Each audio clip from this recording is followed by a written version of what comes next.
Jansangram news, बातमीची सत्यता हीच आमची ओळख।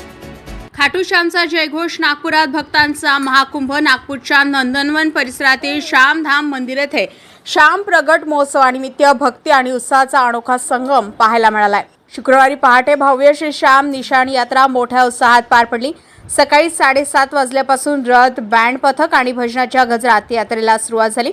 भाविकांनी मोठ्या श्रद्धेने बाबा श्यामांना निशाण अर्पण केले। श्याम बाबा की जयच्या घोषणांनी नंदनवन परिसर अक्षरशः दुमदुमून गेले।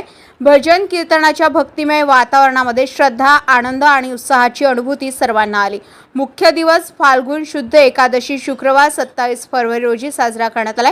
या दिवशी फुलांच्या आकर्षक अलंकारांनी सजवलेल्या श्री श्याम बाबांच्या अलौकिक दर्शनाची व्यवस्था सकाळी 8:30 ते दुपारी 3 आणि सायंकाळी 4 ते रात्री 1 वाजेपर्यंत ठेवण्यात आली। आवेद में खेले रे रसिया होली सारख्या भक्तिगीतांवर श्याम भक्तांनी जल्लोष करत ठेका धरला। संपूर्ण परिसर भक्तिमय रंगात रंगून गेले। नागपूरमध्ये खाटू श्याम भक्तांचा हा महाउत्सव श्रद्धा आणि भक्तीचा अद्वितीय सोहळा ठरलाय। तुषार मुठाळ, जनसंग्राम न्यूज, नागपूर।